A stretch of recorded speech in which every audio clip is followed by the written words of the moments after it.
guys, welcome back again. नोंथांमोनखौ आंनि आंगोनि YouTube चेनेलाव बरायफिनबाय. नै जोंना village, this is our village. मा जाबाय 850.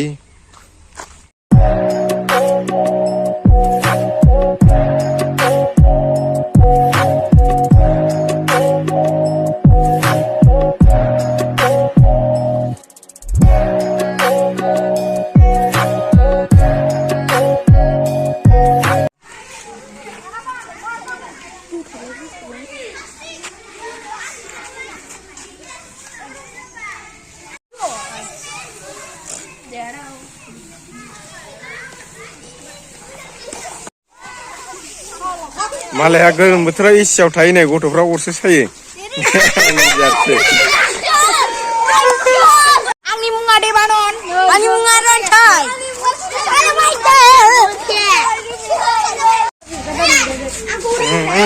हेलो नमस्ते हेलो हेलो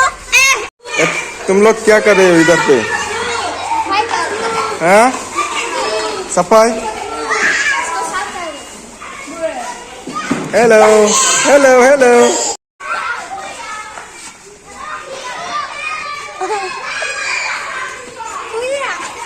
स्कुलाव ओरैबायदि मोजां आखिदों जि साइज गथ'फोरनि थाखायबो बिराद सुबिदा दं लिरना होजोबखानाय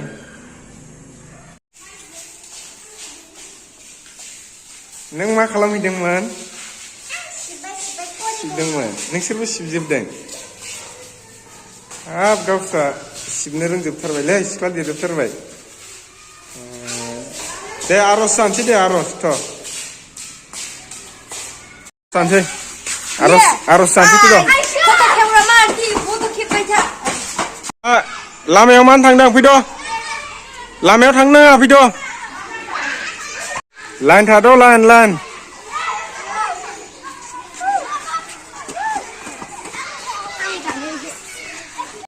दे बेसे दे होननांगौ नोंसोरखौलाय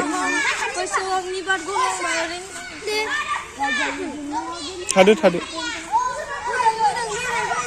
गथ'फ्रा सिगाङाव थानो सेलायलायो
गाइस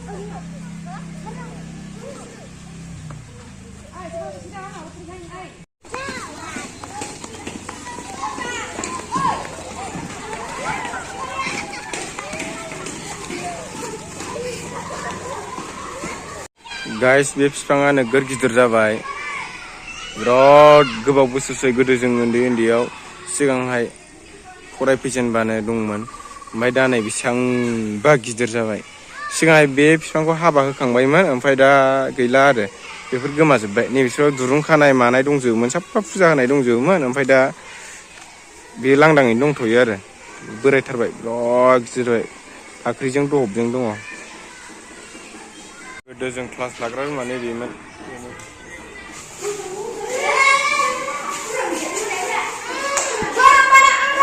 नोंसोरो मा होनबाय थायोब्रा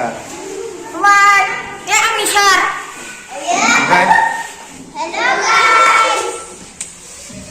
गासिमोन आं भिडिअ बानायबाय थादोंमोन गथ'फ्रा मेथाइ खननो बिराद रिकुवेस्ट खालामबाय थादों थ' बिसिनि मेथाइ खननायखौ नोंथांमोना नायहरबाय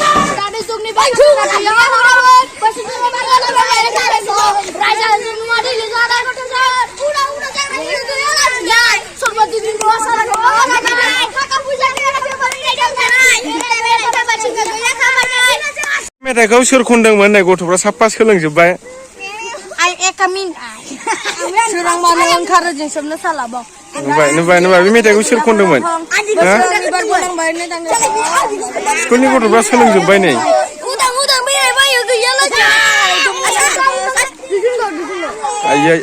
आयै गथ'फ्रा नायलाय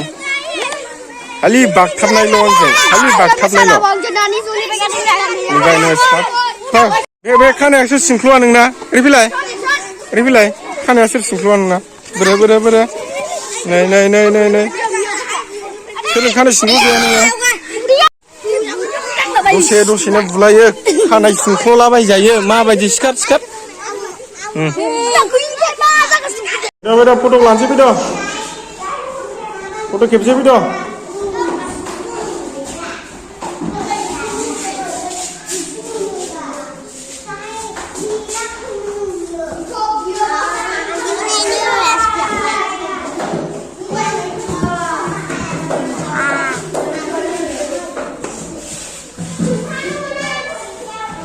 online attendance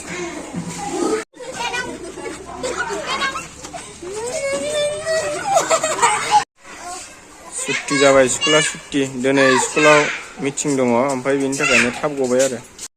कितना गर्मी है रे भाई लोग आप लोग कैसे रहती है हम लोग तो स्कूल छुट्टी करके आए हैं फिर भी हम लोग को गर्मी ले हेलो गाइस नै आंजों सोरबा सासे मानसि फैफागासिनो दं इसोर